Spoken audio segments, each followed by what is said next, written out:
verse that we just reviewed, verse number 9, sa eva sarvam yat bhutam, right? So there in Purusha Suktam also the same concept comes. Yat bhutam yat bhavyam. Sarvam yes, also yes. comes there. It's the same. And then yeah, comes there also. Correct. And then I wanted to ask you a little bit more. You mentioned that we know that time is mithya, but in Vedic culture, you made a point about time is marked by various samskaras, right? The march of time. Can you elaborate a little bit? I lost the gist of what you were trying to say. Thank you, Ji. Right.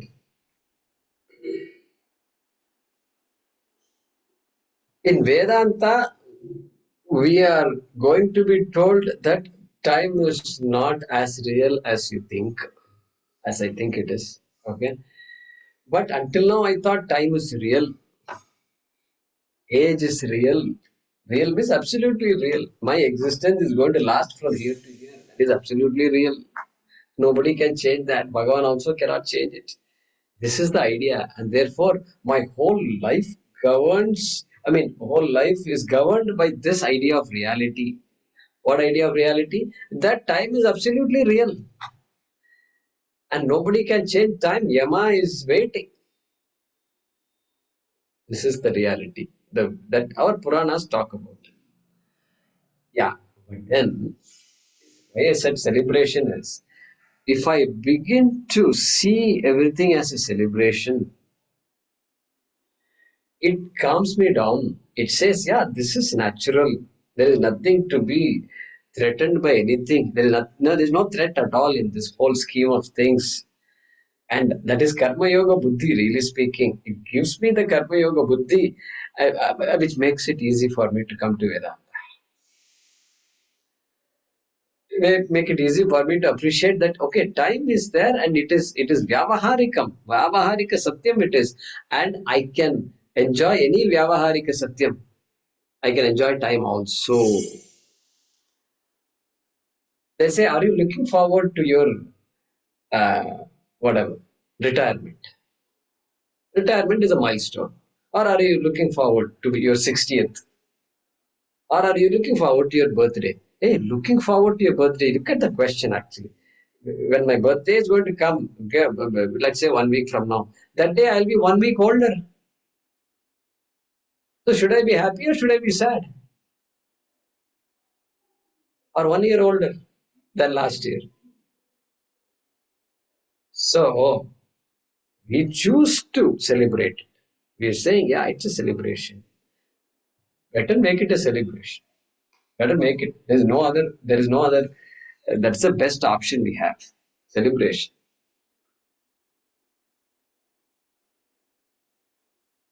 So that is the context in which I meant it. That everything is a celebration, and you come to a point where you can dismiss time. You can dismiss time now because now I am not threatened by anything. I am already ready for anything, and so now Vedanta is just it'll be a walkover for me, cakewalk for me. Yeah. That So is the I think context in which I what the mentioned. insight you're saying, Jaykumarji, is time is not only real in Vyavaharika terms, it is also inevitable, right? And so it can be very threatening also. But if you turn it into a series of celebrations like Vedic culture does, then then you said you said it's like a form of karma yoga buddhi also, correct? Like a prasada buddhi, take it with prasada. So that makes you eligible to accept the Vedantic reality of time being mithya. Correct. So that celebratory approach gives me the prasada buddhi already. Ah. Mhm. Without my knowing, without my calling it prasadam and all, it comes. Then when Shastram talks about prasada buddhi, then only you wake up and say, yeah, correct. This all makes a lot of sense. So Uh, when that's I interact beautifully with people, that's I beautifully sorry. When I interact with people, I look for them. For example, somebody passed away in somebody's family. It can be a wealthy person, it can be a very poor person also. And I watch for how they deal with these things, how they deal with it, right? Because in some families, which the head of the family goes, means then the breadwinning becomes in question, comes into question. It is a shock for the family. Can't deal with all that. Very, very difficult to deal. So I would watch for what they say, how they see these things. So the culture gives that backing. Culture gives that. It's so important. Culture is very important for us. A cultureless person is without any moorings, and unless the person is an atheist, and we are not talking about atheists now, but culture is what holds us, takes us through all the way. So I see some value. I connected that time to celebrations, so as samskaras. Samskara is real, time is real, a birthday is real, everything is real. Yeah, keep it real. You celebrate it. Make it a worship. Make it a worship. Celebration. When I say it's a Ishvara Aradhana, it's a time for prayer. It's a Vedic. When it comes, it's all prayerful. Prayerful. You can call it celebration. That's our idea of celebration. Otherwise, what happens? Otherwise, how long can the celebration last? How long can one drink and dance like that? Even the body can't drink and dance for a long time. So then what happens? Okay, I celebrated when I was 50. I danced and drank. Then 60 also I danced and drank. Then 70 what? Now you have to scale down. You watch other people. At one point I have to watch other people drink and dance on my birthday. Oh, that's pretty sad, I think. Suppose I say. So anyway, any celebration is good. I don't not putting down anything at all. And but that sanctity is always does good things for us.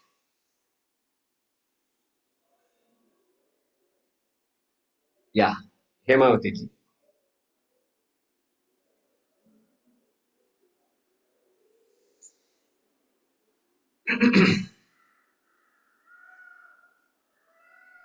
No, this in like our grammar also we have the paroksha, anadyatana. Kala also, that type of this thing is also given. Recent past, long last past, recent future, anadyatana, paroksha, like that. I mean, that's what I had. Nothing else.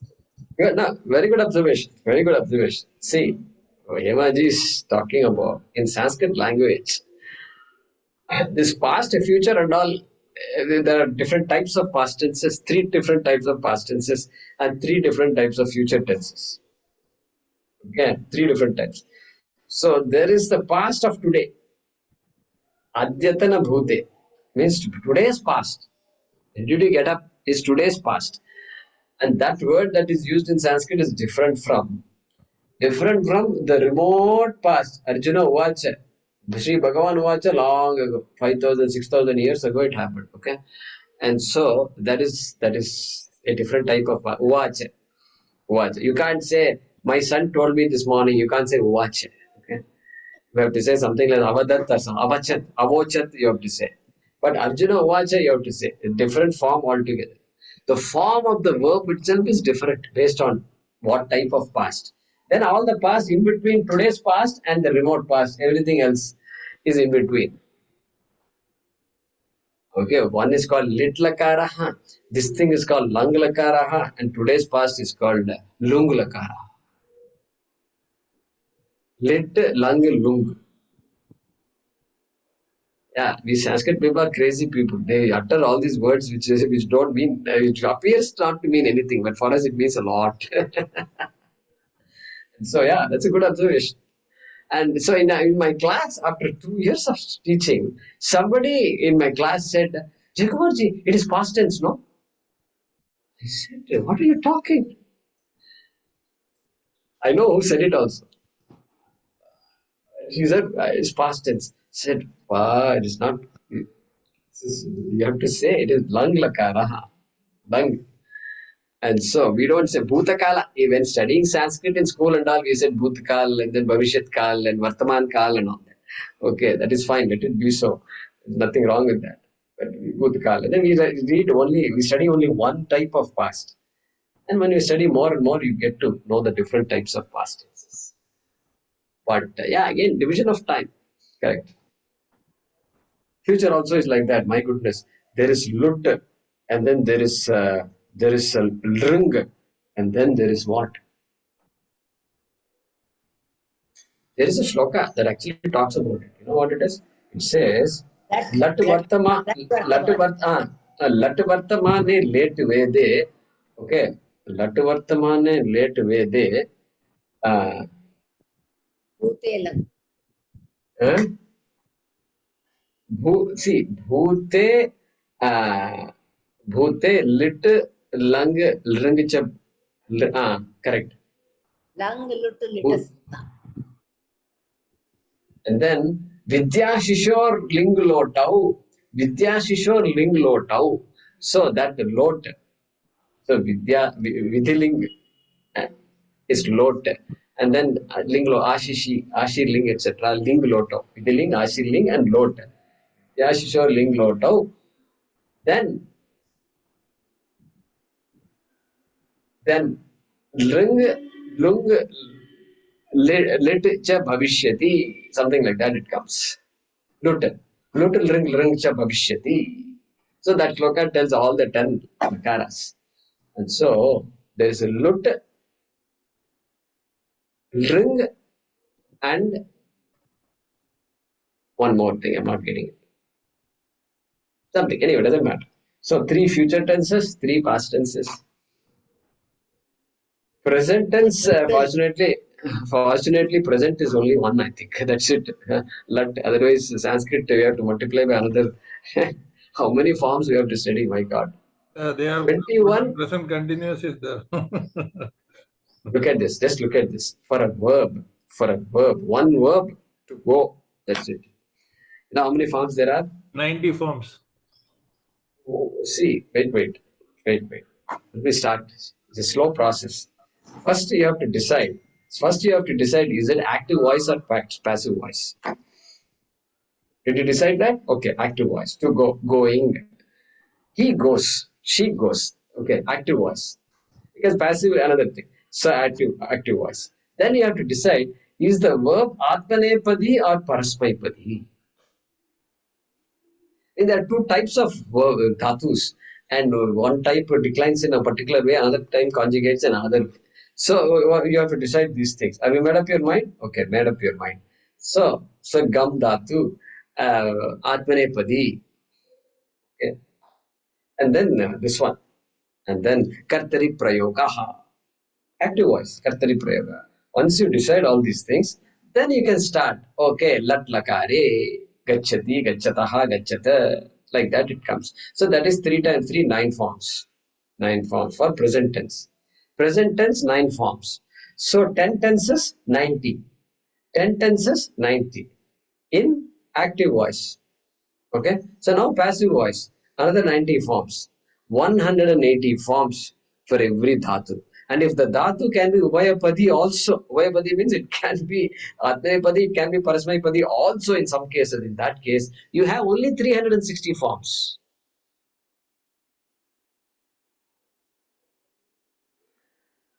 So that's how it is. But it's people are used to it, just like we all learn languages. Since we did not learn language properly in Sanskrit when we were young, we generally end up struggling. But it's all computable, so it's all pattern matching and all that. So that way, it's not that difficult.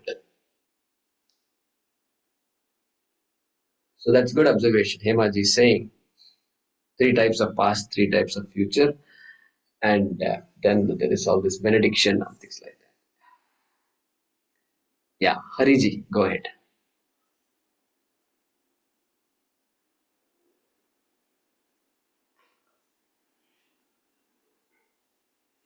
Hari Om Guru. Hari Om.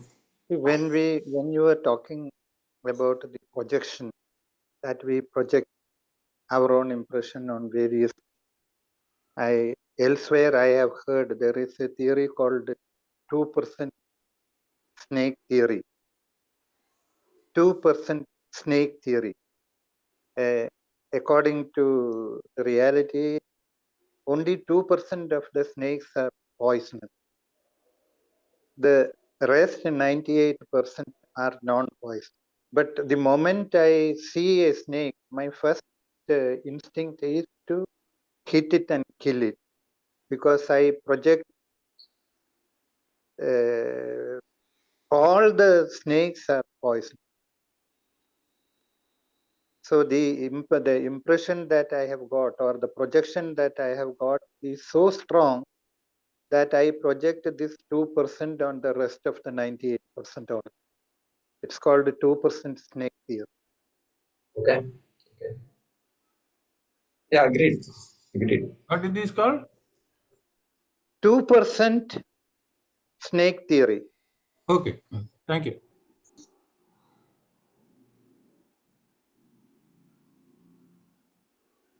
Yeah. So projections. Many examples we can give, and we project a lot on things. Like something that is really not healthy, we will say it is healthy. Yeah. Okay. Like this, we can give many examples. I tried to argue that why take alcohol? Why convince alcohol? I mean, why take alcohol at all? Anyway, I'm high. Anyway, I'm hyper. Okay.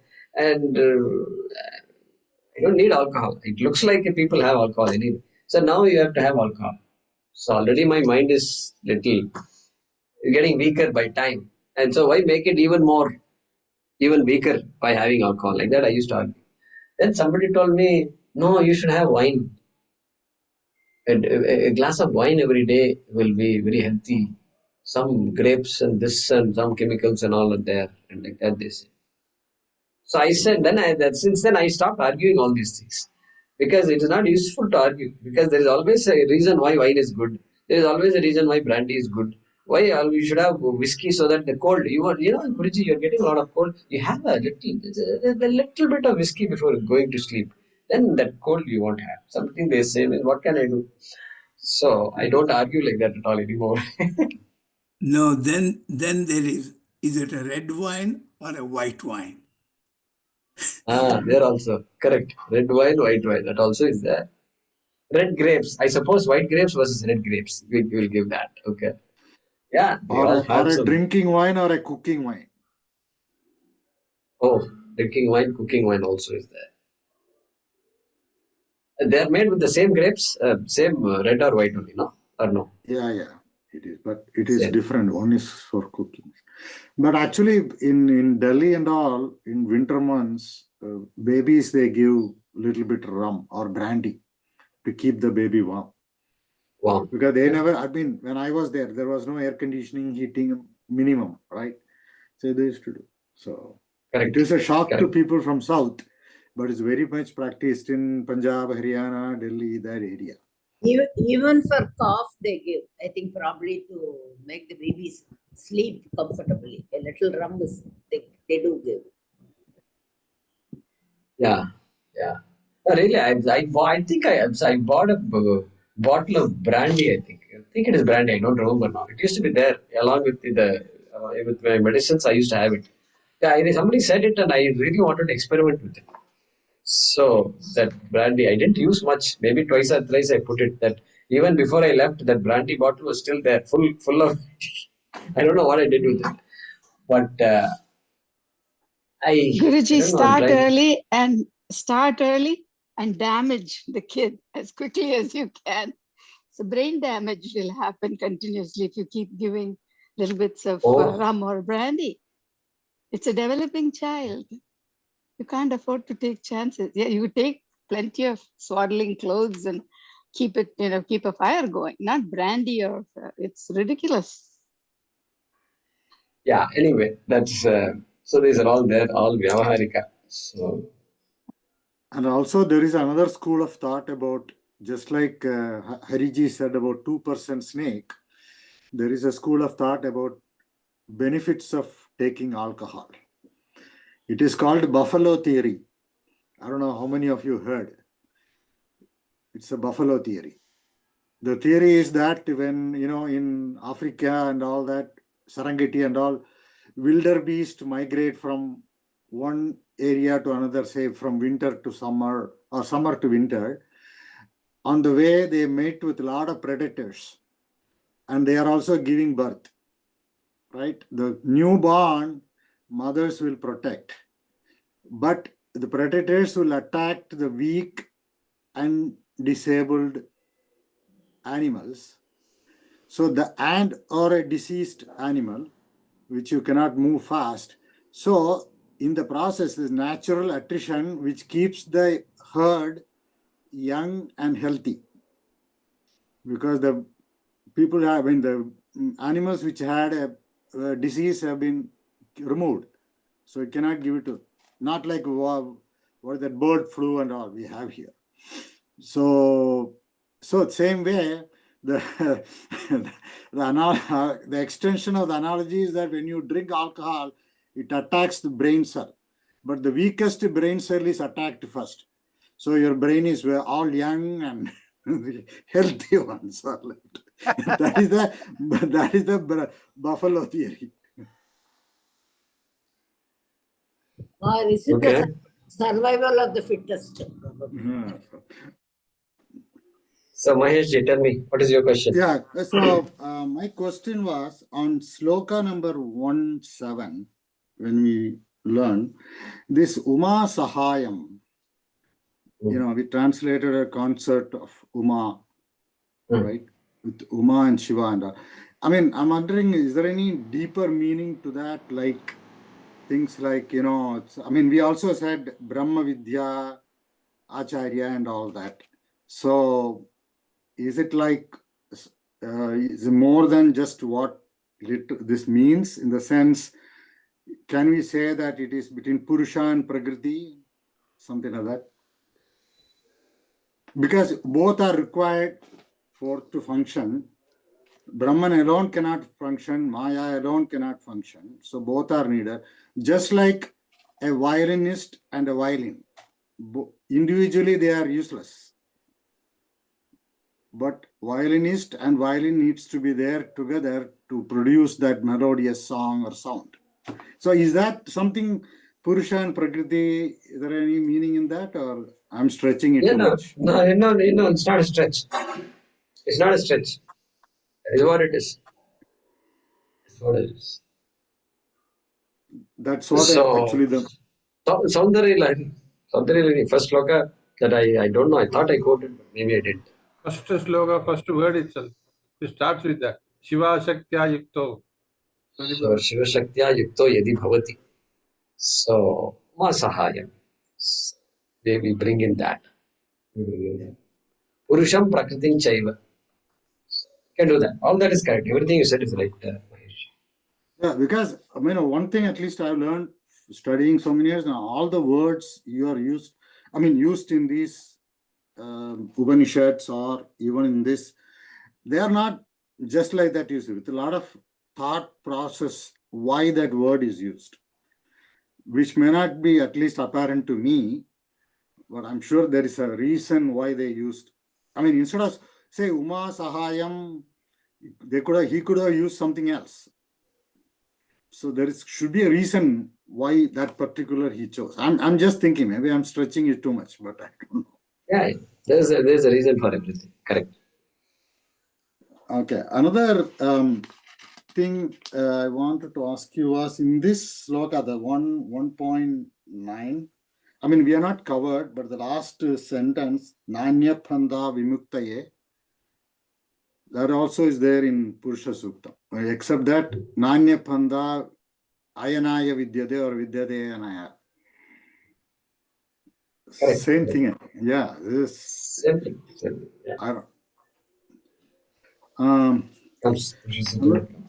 Another thing is, Jagamaji, this Paramaha, we said all pervasive or absolute, right? Can you explain to me a little bit more? Because I know many places it is translated as supreme or something like that. Right, right. So I won't mention which Swamiji was very clear about these things, this word supreme and all that. It will make us imagine things. It is better to use a word which either I understand or I know that I don't understand. Okay.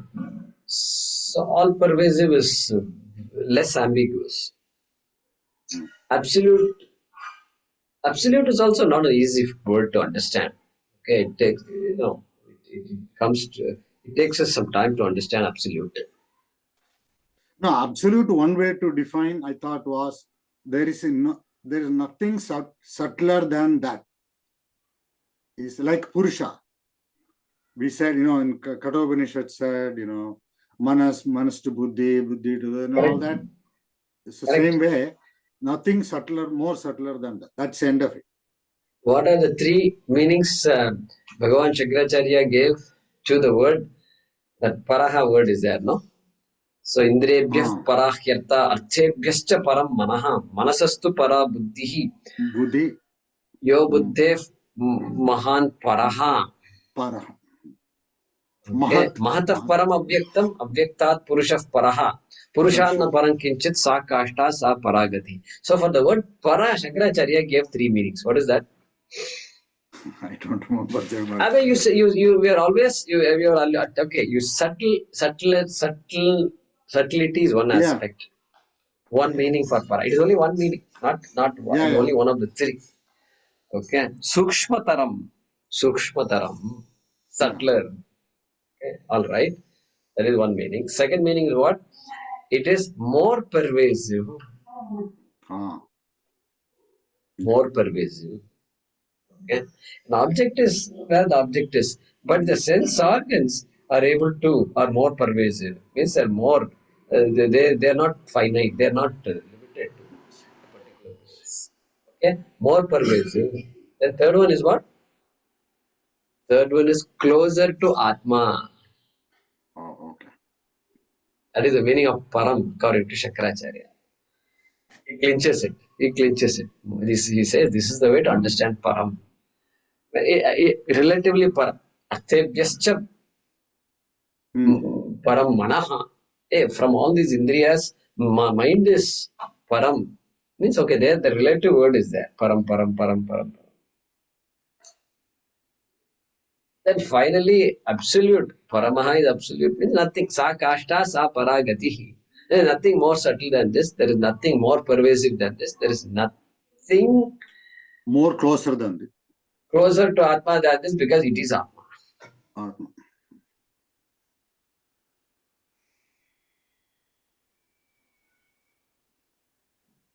Okay. So you can see now this word supreme, what an injustice it does to Paramaha. Yeah, it is. Okay. Will some teachers who say supreme, will they talk like this or not? Shakara, we are studying Shankaracharya. Okay. Where is supreme and where is everything else? So let be careful. We are not blaming anybody. We got conditioned by all these translations. So anyway, go ahead. Supreme means, here loosely meaning is, okay, somebody who is most powerful or something, supreme. That's the way it is, Lord of Lords or something, that's, I don't know what that means, but to me, the supreme means I can only, the immediate, being in oil and gas, the first thing I come to is 93 octane. That is supreme. That is 93 octane is supreme, correct? Yeah, that's all right. When I first heard Swamiji talk about this word supreme, and he said, I remember this in 96 or 97, I heard this. And he said, there is only one thing I know that is supreme. Swamiji is talking. And this is the thing that you buy in the gas station. And the other thing is Supreme Court. Yeah. These are the only two things that are supreme. What else is supreme? Elsewhere So, also they have written Anu or Aniyam, the smaller than the smallest. That also is supreme and bigger than the biggest. no, we can define the word Aditi. You can use the, when you are teaching a class, you can use the word supreme and you can define what it means. This is what I mean when I say supreme. And you have to define it so people, otherwise what will happen? If you leave it hanging, people are going to assume what supreme is. Supreme being, where is the But supreme being? See, supreme means what? The supreme head of the company. Who is the supreme head of the company? Okay, let's say CEO is the supreme head of a company. Okay, so like that, there is a hierarchy. And in this, like that, God also is part of the hierarchy and he's sitting on top. So that notion will get entrenched. It's all right for a child, but otherwise we have to, Vedanta, we have to come out of that notion. So that word supreme may only reinforce I mean, wrong ideas. That's it. even if you explain, and as long as you use the word, that will get registered in the mind or buddhi. It's very difficult because the other just, I think the best as you, is the Shankaracharya's definition is the most appropriate. And maybe I should mention it in the next class, right? Yeah. Like Paramaha, I should say that. Thank you, Jaykumar. Sure. Swapna. Namaste. Samrat, can it be used as synonym for Satyam?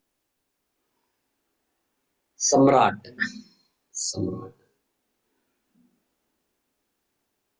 You know, in the Vashyam, I've never seen the word Samrat. The Vashyams I've read, and even Moolam, there may be a Samrat. I don't know. I'm not able to recall now. In Bhagavad Gita, Samrat doesn't come. I don't think so. But I've not. Samrat is generally used for kings and all that. But I've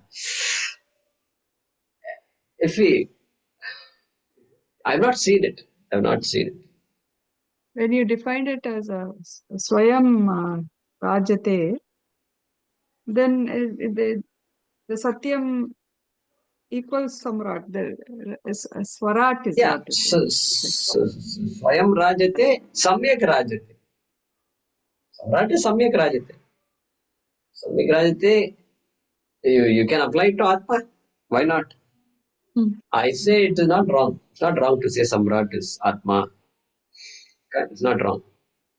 If it is used now,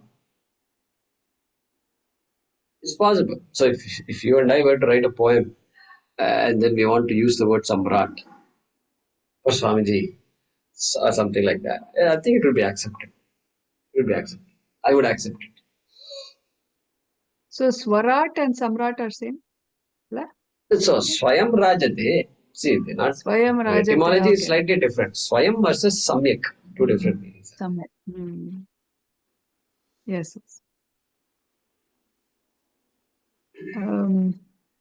Okay. The 1.8, the Sabrahmasa Vishiva Sendra Sokshara Paramaswarat. Yeah, that mantra, Swami Tadatmananda explains it as, he says, for dhyana, Saguna Brahma dhyana. So it is for, if he puts it very well, so I'll try to paraphrase.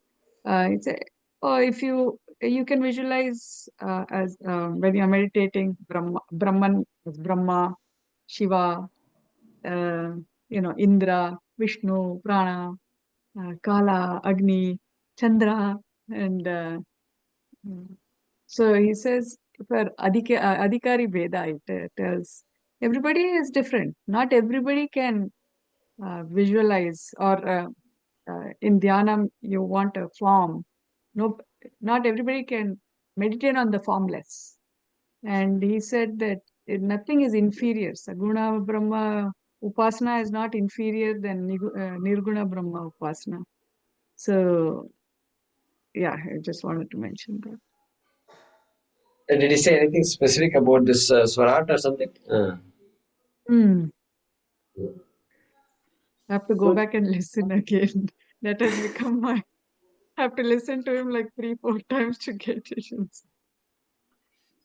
so is there If you talk to him, Virat also in any relation? Virat and Swarat and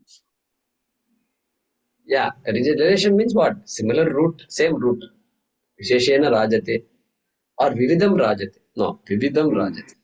Virat. no, we Vividam say no Rajate. Virat and Hiranyagarbha and all that. I'm just saying Vividam is that Rajate. Yeah, correct. Vividam Rajate is Virat. That is the word. Vividam Oh, Rajate yeah, I means what? remember. No, you finish your thought. Yeah. go ahead, Swapnaji. No. Swarat, Swami Tadatmananda, you asked, right? He said there are two meanings. He said the root is Raj, right? That's the root, right? For Yes. Swarat, yeah. And that has two meanings, he said. One is self-effulgent. The other one I forget. Is that? I'll go back and listen to it. Yeah, Raj is self-effulgent. Swaraj will be self-effulgent. Mm. Right. So Virat also Maheshji, same thing. Vividam Rajate. So one who is manifest in many forms, numerous forms, infinite forms. Vividam Rajate is Virat. Vibhum. What about Would Vibhu? that be is synonym to Virat? So Visheshena Bhati, Visheshena Bhavati iti Vibhu. Because that is Yeah, also manifesting. manifesting. Correct. See, they're all coming together, these words.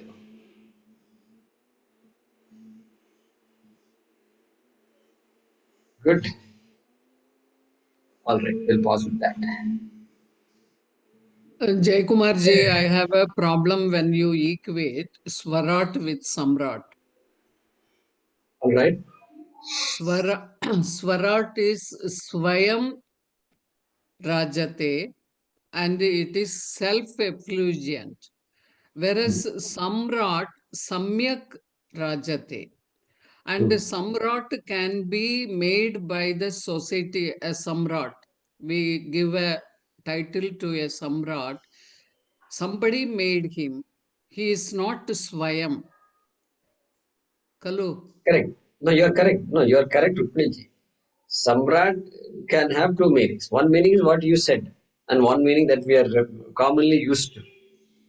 Samrat, Chakravarti, okay, Yeah. We cannot Chandragupta, Samrat. equate him to Swarat.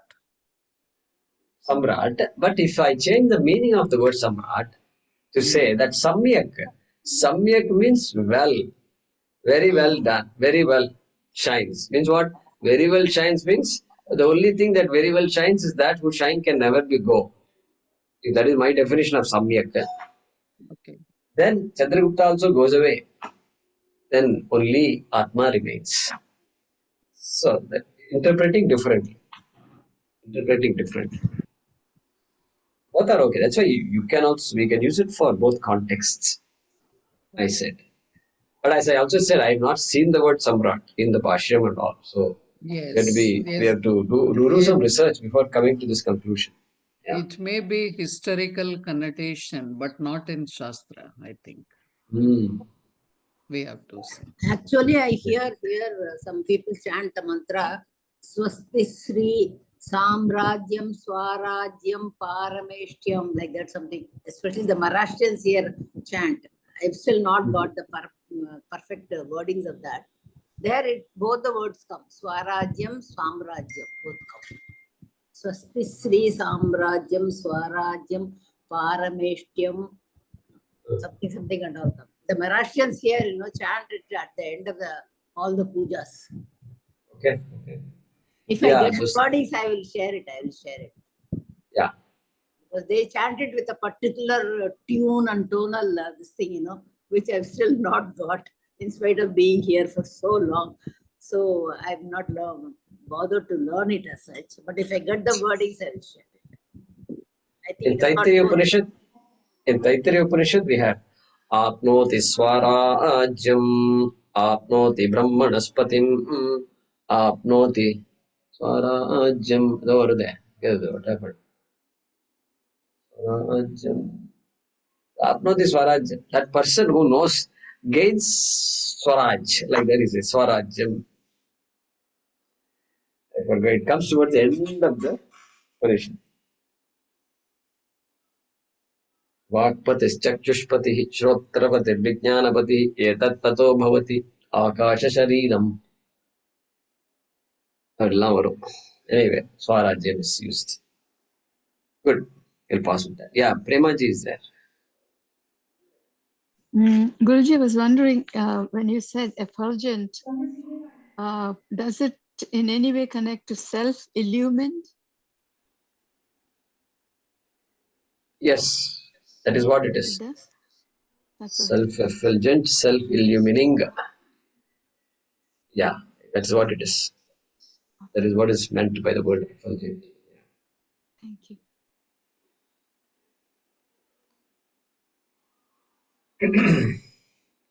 Om Namo Bhagavate Vasudevaya Dhanvantaraye Amrita Kalasha Hastaya Sarvamaya Vinashanaya Trilokyanathaya Shri Mahavishnave Namaha. Thank you. Thank you very much. Thank you.